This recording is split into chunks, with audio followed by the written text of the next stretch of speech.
Hey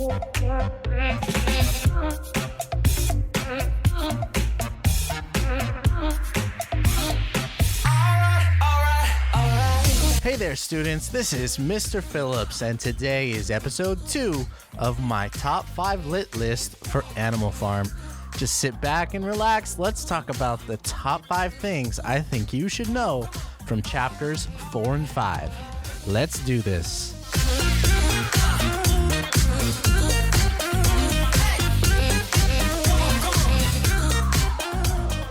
Starting things off, let's talk about distance learning for a moment. Now, there's lots of things I could say, but let me go into the thing that I think everybody needs to hear first, and that is effort and overall just grades in general. All right, so during this time, of course, every school is going to have their different policy, and for us, we know what our policy is, and we are going to hold students, I think the term is harmless, for being at home during distance learning. And when you think about what school is and how that all works, when you have a grade, that's kind of what you are at school. If you were going to get paid, you would get paid in a grade. That's what you're at school to get. Now, hopefully that's not why you're at school, for a good grade. There's lots of other great things that you should be looking forward to getting at a school. But at the end of the day, when you graduate and you want to go to college or you want to get a job, people think about grades. They don't think about the other intangible things that you get. You don't get the friendship. People don't really, ask how many friends did you have in high school. They don't ask what did you learn, really. They assume that they know what you learned. So my note to you all is, let's make the last couple weeks of this year about improving ourselves, improving our learning, and in some cases, right, just finishing strong, regardless if that means you get a great grade or you stay with the grade that you had. Let's continue learning whatever it is that we need to learn. All right. That's my last thing. That sums up what I think about distance learning so far. So let's get into the latest reading, chapters 4 and 5 of Animal Farm by George Orwell. First on the list, number 5. Number 5, we are talking about the Battle of the Cowshed from chapter 4. Now it opens and we see the animals for a second, but it flips over to Mr. Jones and he seems depressed. He's at a bar, it seems like, and he's trying to get others to understand what happened to him at his farm. And at first the other farmers don't really care, but over time, as the animal farm continues, people are convinced that they need to help. So with one gun and some other men who are carrying like clubs, Mr. Jones attacks Animal Farm. Luckily, Snowball has strategized from reading, I think he was reading a book about the Romans and their war strategy that he found somewhere on the farm, was crucial to the Animal Farm survival. Snowball has this perfect plan of attack with 3 different waves, and on the 3rd wave, the animals essentially kick out the attackers. Now, Boxer is a huge thing of that, because once Boxer kicks a farmhand in the face, he's this huge horse. Imagine getting kicked in the face by a horse wearing horseshoes. The attackers and Mr. Jones turn around and run away. The animals win, and it's this really incredible moment where the animals all celebrate together. Now, Mr. Jones did shoot his gun one time. It wounded Snowball, who in fact was leading the charge, and ended up killing a sheep behind him. And so in order to commemorate this victory, the animals are given medals. There's this huge ceremony. Snowball gets a medal.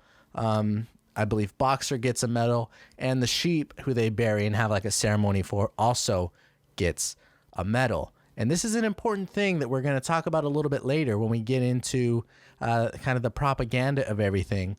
But the kind of the effects of the Battle of the Cowshed are going to give the animals confidence and something else moving forward. So number 5 on our list, we have the Battle of the Cowshed.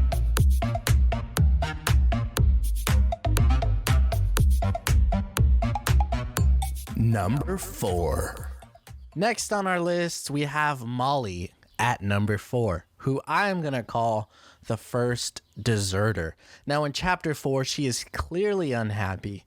She is caught by another horse sneaking treats from over the fence from a farmhand on another farm. And when she gets called out by this horse, very like 3 days later, she escapes and is happier under control of the humans. And what this points out to me as something that you might be interested in is that not every revolution is going to be welcomed by everyone. Molly is a clear picture of that. She misses having, braids and ribbons in her hair. She misses those sugary treats that the humans would give her that she's currently not getting in Animal Farm. So not every revolution is positive for everybody, and that's just gonna happen. However, she is kind of a first, I would say, domino moving forward. Look to see how many more animals slowly but surely become more unhappy. Now, what is Orwell saying about this? We'll get into that later, but at number 4, Molly, the first deserter.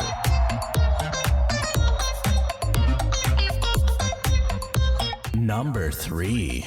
Visiting our list at number 3 is an important symbol throughout the rest of the book, the windmill. Now, I don't know what you think of when you're thinking about a windmill, but I come from a town where there are windmills all over the place. They're up on the mountains, and they're these tall, skinny things with these long, long arms that are kind of pushing the wind through as they are collecting energy. That's not this kind of windmill. I'm thinking more of an old-fashioned windmill with a big round base and something that turns when the wind pushes it, and you have kind of the gears on the inside that would produce some sort of energy or be able to do some of the work. That is Snowball's idea here, something to picture. And so what his goal is to create this awesome windmill so that the animals on the farm only have to work 3 days a week.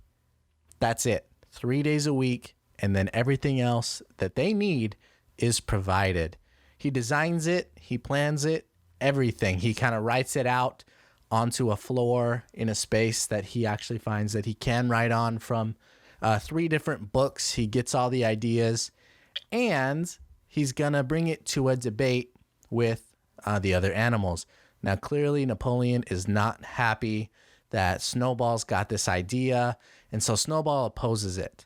However, in the final debate, Napoleon kind of gives up towards Snowball's idea because Snowball is such a great speaker.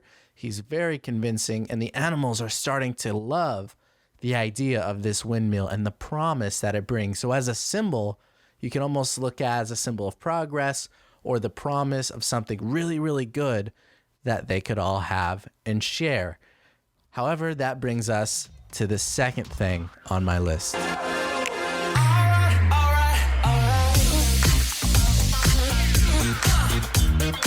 Number 2. Number 2, we have what I'm going to call Napoleon's coup.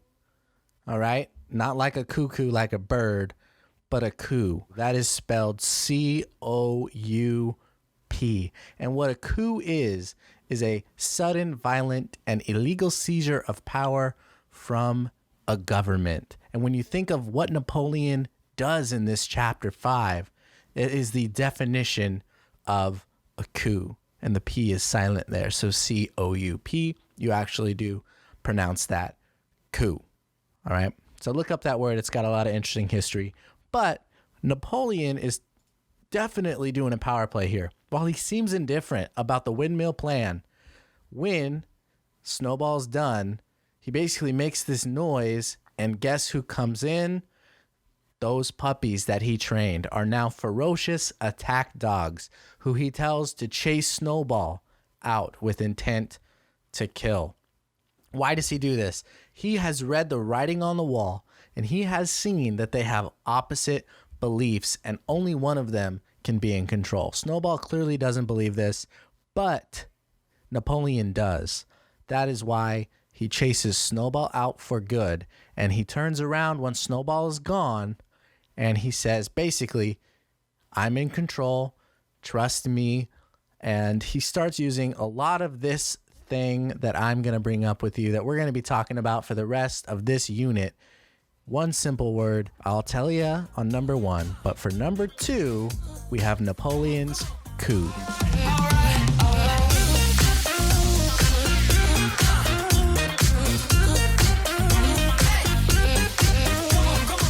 Finally, number 1 on my list this week. That word, that thing that is number 1 on the list is propaganda. And right along with propaganda, we have Squealer. So I'm also going to talk about him. You might have heard this word before, propaganda. And besides being a fun word to say, propaganda is actually information, especially of a biased or misleading nature, used to promote or publicize a particular political cause or point of view. It's convincing, lying, tricking. It's sly with a purpose. You're intending to change someone's opinion and brush problems under the rug. That is the role that Squealer plays in Chapter 5. You notice that he is working for Napoleon to give the animals propaganda. And the one that stands out to me the most is the Windmill project. By the end of Chapter 5, Napoleon has decided, for reasons unknown to us and to the animals, that the Windmill project is actually a good idea. And it's very tricky when you have Squealer coming in, and the animals are smart enough to realize, hey, I thought you were opposed to this. And Squealer comes in and he says, no, you guys, no, you misunderstood. Napoleon came up with the Windmill idea, and Snowball stole it from Napoleon, which is why Napoleon chased out Snowball. It all makes sense now, doesn't it, guys? And he is the propaganda mechanism for Napoleon to take power. Other things that Napoleon does is he disbands the meetings every week. I think it was on a Sunday or one day a week. And he basically gives pigs the clear authority. And Squealer tells everyone that these new orders are for the good of all the farm. You wouldn't want Mr. Jones to come back, would you? And the animals can't argue with that logic. That's the last thing they want. So even though they're being deceived with propaganda, they are willing to stick with Napoleon rather than go back to Mr. Jones. Whether or not that's an actual threat, they can't think of anything else. So being easily deceived by propaganda and Squealer is going to be huge moving forward. So that's why it's my number 1 thing that you need to know this week.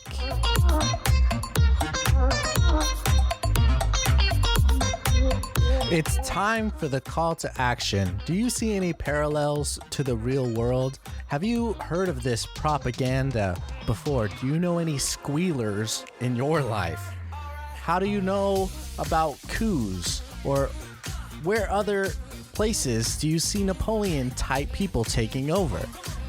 What symbols of the windmill do you think we have in our society? How do you feel about Molly being the first deserter? And how do you see the results of the Battle of the Cowshed in their society? Lots of things that we've talked about. I hope that you click over to the Google Classroom survey and take that while it's still fresh in your head. That's all I have for this episode. Thank you so much for listening, and thank you so much for continuing to learn and follow through with your own education. I will see you next week with a new episode of our Top 5 Lit List. But until then, come and see me anytime. Have a great day, guys.